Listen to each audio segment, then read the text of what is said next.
May malukot na balita tungkol sa barko ng Carnival Cruise kung saan isang 18 anyos na babae ang Biumani pinatay ng kanyang stepbrother. Nagbunyag ang ama ni Anna Kepner ng bagong impormasyon tungkol sa nakita niya nung natagpuan ng katawan ng anak niya. Pwedeng makulong ng ilang dekada ang 16 anyos na stepbrother ni Kepner dahil sa umano'y ginawa niya. Siya lang ang nakita na pumasok sa kwarto kasama si Anna noon gabing namatay siya. Ano kaya ang magiging depensa niya habang hinihintay ang paglilitis? At ginagawa niya ito bilang isang malayang tao. Tutok tayo sa kasong hatid ng Law and Crime. Ang pangalan ko ay Chris Stewart.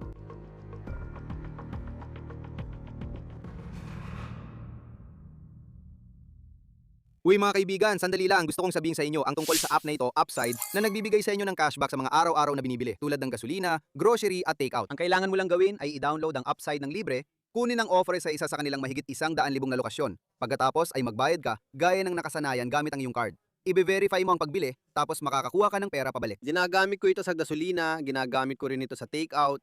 Naghahanap muna ako ng mga offer. Pagkatapos, kapag gumastos na ako, lumalabas ang pera sa app ko.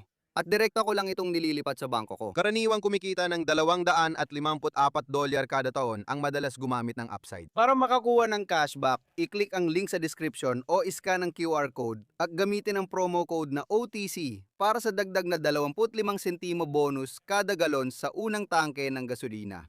Maliban kung ikaw mismo ang nakaranas, hindi mo lubos mauunawaan ang sakit ng pamilyang nagluluksa at kailangang marinig sa korte ang bawat masakit na detalye nang nangyari sa mahal nila sa buhay. Ito ay sinabi ng ama ni Anna Kepner na hindi niya gagawin kung sakaling ang 16 anyos niyang stepson na si Timothy Hudson ay nilitis. Nakatakdang litisin si Hudson sa Hunyo 1 dahil sa pagpatay at panggagahasa kay Anna Kepner sa isang Carnival cruise ship noong Nobyembre. Ang binatilyo ay nililitis bilang adulto sa federal na hukuman. Video ito ni Hudson na pumapasok sa federal na hukuman sa Miami noong Pebrero.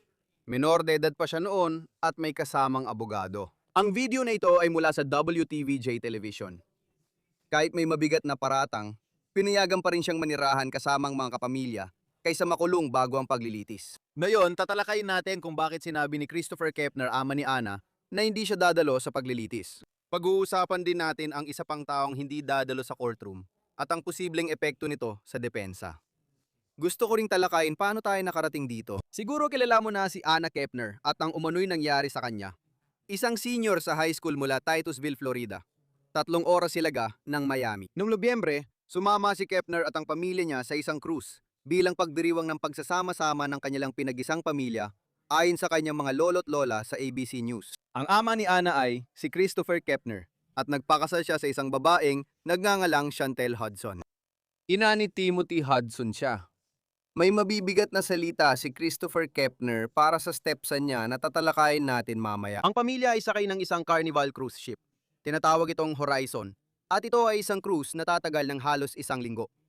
Dumaan sila sa ilang lugar sa Caribbean. Noong gabing bago matapos ang cruise, sinabi ng mga lolo't lola ni Anna sa ABC News na hindi siya magandang pakiramdam kaya bumalik siya agad sa kanyang stateroom. Kinabukasan ng umaga, habang nagigising ang pamilya at hindi makita si Anna, narinig nila ang anunsyo ng medical na emergency sa loudspeaker. Doon natagpuan ng crew si Anna Kepner, 18 na patay sa stateroom. Ulat may siniksik kumano siya sa ilalim ng kama at tinakpan ng mga life jacket. Itang video ni Sheldon Fox, reporter ng WSVN Miami, na nagpapakita ng paglabas ng katawan ni Kepner mula sa barko pagdating sa Miami. Ayon sa autopsy, namatay si Anna Kepner dahil sa mechanical asphyxiation matapos siyang ipitin sa chokehold at patayin ng isang tao. Ayon sa ulat, si Anna at ang stepbrother niyang si Timothy Hudson lang ang nasa kwartong yon noong gabing yon. Pinagsama raw ng magulang ni Anna sila sa isang stateroom at yon ang naging pinagtatalunang usapin. Sa isang hiwalay na kaso ng kustodya, nasangkot ang stepmom ni Anna at biological na ina ni Timothy. Sinabi ni Chantel Hudson na hindi niya naibigay kay Timothy ang gamot sa insomnia at ADHD. Noong gabing namatay si Anna. Hindi pa natin alam kung may epekto ang mga iyon sa depensa ni Timothy. Sinabi ni mga lolo't lola ni Anna sa ABC na sinasabi ni Timothy na hindi niya maalala ang anumang nangyari. At ayon mismo sa kanyang mga salita, hindi raw niya natatandaan ang nangyari. Mapapaisip ka kung gaano kalakas ang depensang iyon, lalo na kung isasaalang-alang ang mga nalalaman natin tungkol sa mga paratang sa kasong ito. Ngayon, malaking papel ang gagampanan ng dinamika ng pamilya sa kung paano ito mangyayari sa federal na hukuman. Hindi lang si Christopher Kepner ang hindi dadalo sa paglilitis. Ayon sa kanya sa Daily Mail, hindi rin dadalo ang asawa niyang si Chantel Hudson. Tunay siyang ina ni Timothy Hudson na ngayon ay nahaharap sa kasong first-degree murder at aggravated sexual assault. At posible na matawag bilang mga saksi ang madrasta ni Ana at ang kanyang ama. Ayon kay Christopher sa Daily Mail, nakita niya ang katawan ng anak na babae sa stateroom kung saan siya raw natagpuan ng crew. Siya rin ang isa sa unang nakakita rito. Sinasabing sinakal siya hanggang mamatay, isiniksik sa ilalim ng kama at tinakpan ng mga life jacket. Sabi niya, tiningnan ko ang pulso niya at hinila ko siya palabas mula sa ilalim ng kama. Alam ko nang patay na ang anak kong babae bago dumating ang medical examiner. Sabi pa niya, narinig ko na ang ebidensya, ako ang nakakita. Lahat ng kailangan nila ay nandoon. Masakit na masyado kung uulitin pa ulit ang lahat ng ito. Ayon sa Daily Mail, noong gabing pinatay si Ana, kasama rin sa kwarto ang kanyang half-brother at ang step-brother niyang si Timothy Hudson. Yung half-brother, natulog nang di alam na andun pa pala ang katawan ni Ana sa stateroom. Kinaumagahan, pumunta siya sa family breakfast. Ayon sa Daily Mail, kasama si Timothy Hudson at tila walang nangyaring masama. Nang hindi nagpakita si Ana sa almusal, nagsimula ng maghanap ang mga tao at natuklasan ang nakakatakot na nangyari. Ngayon, tatalakayin natin ang depensa ni Timoteo na nagsasabing wala siyang alam. Iyan ang naririnig natin mula sa mga lolo't lola sa panayam nila sa ABC News at kay Christopher Kepner sa iba pa niyang mga panayam.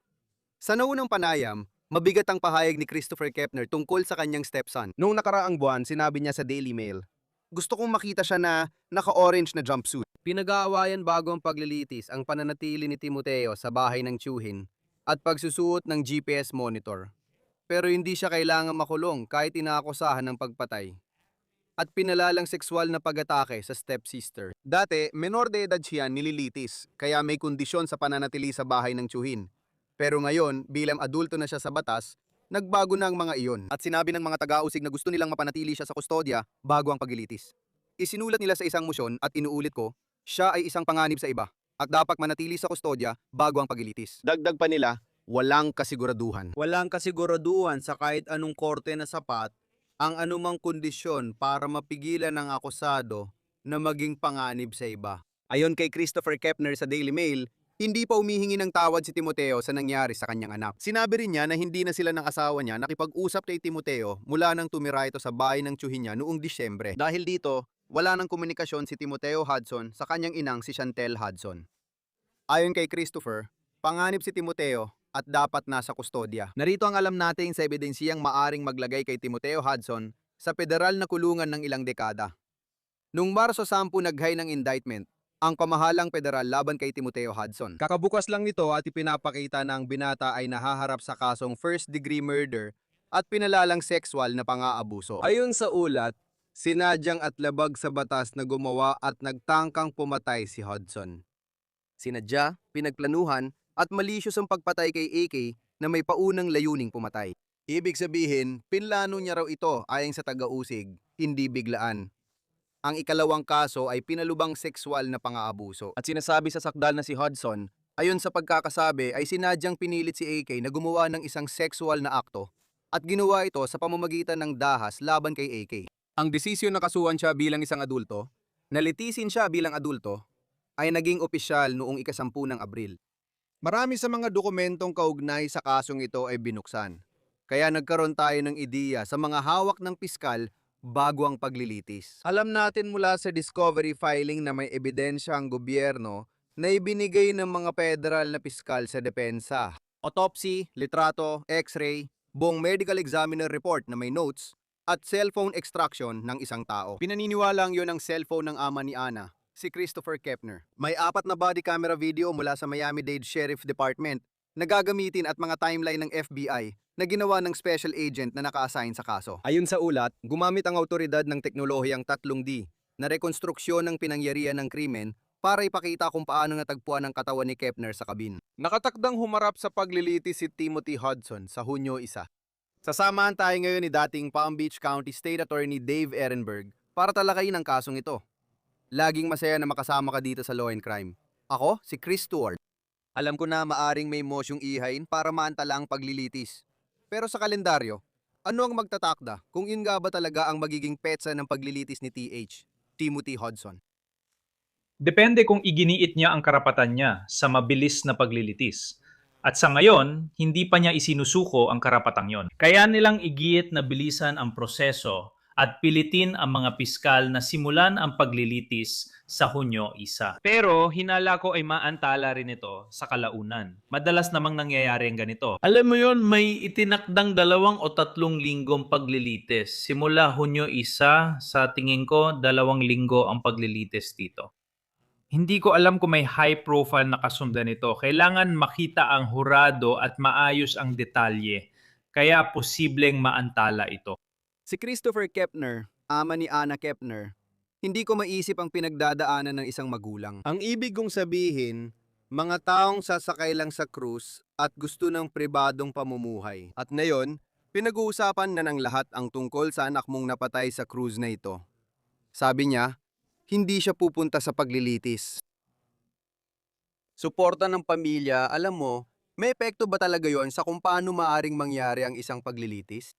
Tungkol sa katotohanang makikilahok ang ama, ang tunay na ama ng bata. Oo na hindi siya pupunta. Sabi niya hindi siya pupunta sa paglilitis, hindi siya papasok sa silid. Pati ang tunay na ina ni Timothy Hudson na si Chantel Hudson, madrasta ni Anna Kepner, at silang dalawa ay nagsabing hindi sila dadalo sa paglilitis. Pakiramdam ko nakita na nila ang ebidensya. May sapat na ebidensya ang mga taga-usig. Bilang taga-usig, kailangan ba talagang nandoon ang pamilya sa korte? May epekto ba yon sa hurado kung umabot doon? Malakas ang ebidensya dito kaya tingin ko di na kailangan ng pamilya doon. Mas kapakipakinabang ito kapag mahina ang ebidensya dahil pwede mong gamitin ang simpatsya ng hurado. Hindi magsasampa ng kaso ang mga piskal kung di sila tiyak na makakakuha ng hatol lampas sa makatwirang pagdududa. Mabigat ang responsibilidad pero kaya nila ito. Marami silang ebidensya at halos walang naipakitang depensa, kundi ang pagsabing nawalan siya ng malay. Kahit walang mens rea o intensyon, maari pa ring mahatulan ng mabigat na krimen kahit hindi sinadyang pumatay ng tao. Kaya sa tingin ko, patungo ito sa hustisya at sa palagay ko ay hahantong sa hatol na guilty. At sa tingin ko, hindi mahalaga kung pisikal na naroon ang pamilya sa korte o hindi. Sinabi rin ni Christopher Kepner sa Daily Mail, pinag-usapan niya, alam mo, at muli, mahirap talaga ito. Alam mo, sa sinumang magulang na kailangang pagdaanan ito, talagang nakikiramay ako. Natagpuan niya ang anak niyang patay na. Sabi niya, hinila niya ito mula sa ilalim ng kama. Alam niyang patay na siya bago pa dumating ang mga EMT. Danyan ba ang saksi na gusto mo bilang piskal? Sabi niya, ayaw dumalo sa paglilitis. Pero ano ang sansang mapilit siyang tumistigo? Iniisip ko rin ang dinamika ng pamilya na kasangkot dito. At kung gaano kalaki ang magiging epekto nito sa kwento na ikukwento ng mga piskal. Mahalagang saksi siya dahil siya ang nakakita sa katawan. Kaya mapipilitan siyang tumistigo. Ganito ang sitwasyon. Ang pagiging testigo niya ay nangangahulugang may patakaran na hindi siya pwedeng nasa korte habang tumetestigo ang ibang saksi dahil maaari nitong maapektuhan ang kanyang testimonya. Kaya ang katotohanang siya ay mahalagang saksi sa kaso ay nangangahulugan na hindi ito usapin kung dapat ba siyang nandoon para sa simpatya. Ang tanong ay kung pinapayagan ba talaga siyang nasa korte habang tumetestigo ang iba. Kaya dapat itong timbangin dahil kung gusto talaga niya, alam mo, isa rin siyang apektadong kaanak ng biktima. Siya ay isang miyembro ng pamilya ng biktima pero sa parehong panahon, isa rin siyang mahalagang saksi. Pero mas hindi na ito komplikado ngayon dahil ayaw naman niyang nandoon para makita ang testimonya ng iba. Ibig ko sabihin, hindi ko sila masisisi dahil bawat isa ay may kanya-kanyang paraan ng pagdadalamhati. At siguradong napakahirap para sa isang miyembro ng pamilya na harapin at panuurin ulit ang lahat ng ito na muling maranasan ang trauma ng pinagdaanan nila. Nire-respeto ko ang gusto niya dito. Tungkol sa depensa, nabanggit na natin ito dati. Pero opisyal, hindi pa natin alam ang depensa ni Timothy Hudson. Ayon kay Christopher Kepner, tatay ni Anna Kepner, sinabi ng mga lolo at lola sa ABC News na hindi niya maalala at nawalan siya ng malay. Sinabi rin niya sa Daily Mail ng halos pareho na parang iyon ang kwento ni Timothy Hudson sa 16 anyos matapos matagpuang patay si Anna Kepner. Bakit hindi yon depensa? Madalas, parang pumikit lang ako, tapos nangyari na ito, at hindi ko alam kung paano nangyari. Bakit parang sobrang taas ng pamantayan para magtagumpay kung iyon ang basehan? Oo, gano'n nga. Pero sinusubukan nilang tanggalin ng isa sa mga elemento ng first degree murder. Kapag natanggal ang mens rea o intentional na elemento, hindi siya mapapatunayang nagkasala ng first degree murder na pinakamabigat at may habambuhay na sentensya. Sasabihin niya na wala siyang kontrol o specific na intensyon sa ginawa niya. Kaya posibleng mapawalang sala siya. Kailangan mong ipakita na may premeditation. Kailangan mong ipakita yung tinatawag na malice aforethought para mahatulan ka, para doon. Kaya nga, sinusubukan nilang gamitin yung kwento ng impulse o blackout para mapababa ito sa second degree murder o manslaughter na mas magaan pa. Sa tingin ko, tama ang ginagawa nila dahil malakas ang ebidensya na siya ang pumatay kay Ana. Kaya kalokohan kung itatangi pa nila. May iba pang misteryosong totoong salarin ang may gawa nito. Kaya nagiging matalino sila at sinusubukang makuha ang mas magaan na kaso. Kung magagawa ng depensa na ilabas yun, siguro kung yun ang depensa na gagamitin nila at may papakita nila siya sa hurado bilang isang kaawa-awang tao, isa lang siyang 16 na taong gulang na binata. Nawalan siya ng malay. Wala siyang alam sa nangyari. Bilang isang piskal, paano mo sasalungatin yon? Pwede mong asahan na gagamitin ng depensa yung katotohanan na menor de edad siya noong panahon na yon. Sasabihin nila na itong kawawang, alam mo na noon ay 16 na taong gulang hinatulan mo bilang isang adulto. Sumusobra na ang gobyerno rito. Bibihisan nila siya ng sweater gaya ng Menendez Brothers or malaking salamin tulad ni Nicolas Cruz para magmukhang parang bata.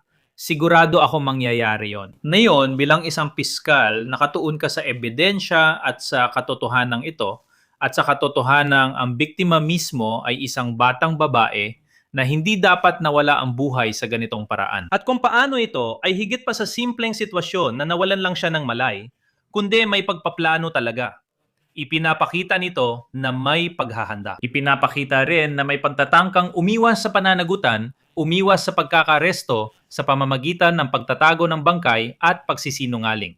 Gusto mong ipakita na kumilos siya ng hindi tama kay Ana noon. Tandaan, sinabi ng ex-boyfriend ni Ana na niligawan siya noon ng stepbrother niya. Yung ganitong issue pwedeng makaapekto sa desisyon ng hurado. At saka yung isa pang bahagi nito, gusto kong maging maingat sa kung paano ko ito sasabihin. Pero isa ito sa mga kaso na kinakaharap niya para mapag-usapan kung may argumento ng self-defense o kung may ganung klaseng depensa na gustong gamitin ng depensa. Hindi ko alam kung meron sila nun, pero kung meron man, may ebidensya raw na nagpapatunay na siya ay inabusong sexual. Paano kaya maapektuhan nun ng depensa? Kasi kung gagamitin nila ang self-defense, mukhang mahina ang argumento nila kung may ganung ebidensya. Napakahalaga nito dahil ito rin ang nagsisilbing pundasyon para sa kasong felony murder. Tandaan, may iba't ibang paraan para mahatulan siya ng murder dito. Kung ang pagpatay ay nangyari habang gumagawa ng mabigat na krimen, gaya ng aggravated sexual abuse, mapaparusahan siya sa pareho. Kaya dun ito nagiging mahalaga. Mahalaga itong patunayan hindi lang para sa kasong sexual na pang-aabuso, kundi pati sa kaso ng pagpatay. Kahit mapakitang wala siyang intensyong patayin siya, maaari pa rin siyang mapatunayang nagkasala ng pagpatay. Dagdag pa sa pagpapakita ng diumanay sexual na abuso niya, mawawala lahat ng mabuting impresyon na sisikaping buin ng depensa. Dahil isa siyang batang lalaki na nagkaroon ng problemang medical at nawala ng malay. Hindi yan tatanggapin ng hurado na naniniwalang ginawa niya ang matinding sexual na pang-aabuso kay kawawang Ana. Ano masasabi mo na malaya na siya ngayon? Alam ko may GPS monitor siya at nasa bahay ng tiyuhin niya. Ayon sa lahat, sinunod niya ang lahat ng eksakto. Yun talagang plano ng siya inililitis bilang menor de edad. Ngayon na may kaso siya sa korteng pang-adulto, tanong ng marami, paano niya nagawang hindi makulong habang nililitis ang kaso? Laging may konsiderasyon para sa pre-trial release sa federal at estado. Kapag menor de edad ka, mas napapaboran ka kapag may pagdududa. Nauunawaan ko kung bakit gusto ng iba na makulong siya. Malaking krimen kasi ang kaso niya. Kadalasan, hindi pinapalaya bago paglilitis ang mga nasasakdal sa first degree murder. Ngunit iba ito dahil 16 lang siya nun. At binigyan din siya ng pre-trial release at pinalaya pansamantala sa piyansa ng ilang buwan. Tandaan, may GPS monitoring siya sa bahay ng tiyuhin niya at hindi siya kailanman lumabag. Hindi ako nababahala rito. Hindi ko iniisip na tatakas o delikado siya sa komunidad. Sa tingin ko, dapat siyang managot sa ginawa niya. Pero sa kabilang banda, hindi ko masyadong aalalahanin na may pre-trial release siya. At balikan naman natin ang depensa niya. At kung ang depensa na gagamitin nila ay parang hindi niya maalala ang nangyari, na nawalaan siya ng malay. Tulad sa panig ng prosekusyon, kasi alam ko na ang nanay niya sa civil trial na nagaganap. Yung kaso sa kustodya, sinabi niya na may ADHD at insomnia siya. Hindi ako doktor. Hindi ko alam kung paano nakakaapekto yon.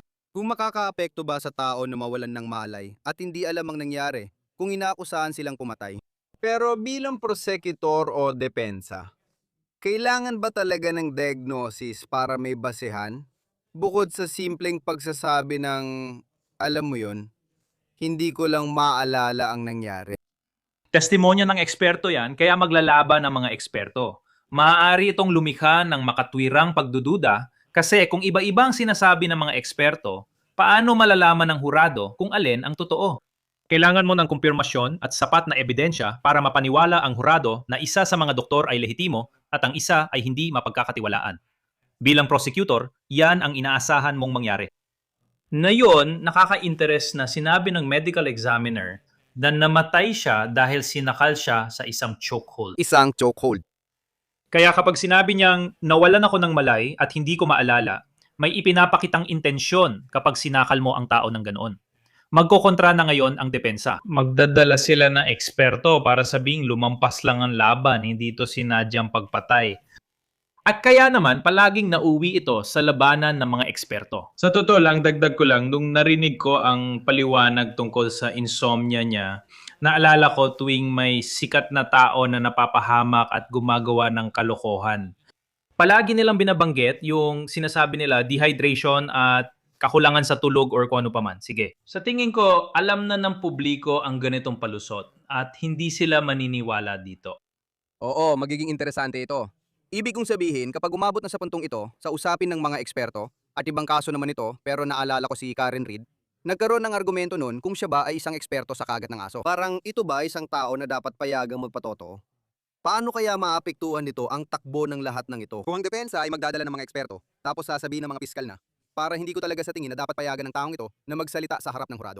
Oo, kailangan mong makuha ang pahintulot para makapagpatotoo ang eksperto. Hindi lang basta-basta pwedeng magdala ng kung sino-sinong hindi eksperto mula sa kalsada. Kailangan may kredensyal ang tao at sasabihin ng hukom na, sige, pinapayagan kang magpatotoo. Pero pwedeng sabihin ng prosecution, ikaw, lagi kang tumetestigo para sa depensa sa bawat kaso. Tama?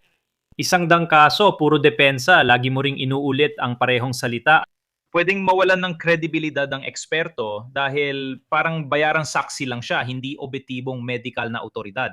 Oo, at tipin na natin kung anong mangyayari sa susunod. Hunyo 1 ang nakatakda sa ngayon. Hindi pa malinaw kung pag-uusapan natin ang isang pagliliti sa araw na yon, pero titingnan natin kung anong mangyayari. Law and Crime. Ako, si Chris Stewart. Salamat, Chris. Iyan ang pagtatapos ng On The Case mula sa Law and Crime. Mag-subscribe sa YouTube at Spotify at nakastream din sa Peacock. Ako si Chris Stewart, hanggang sa muli.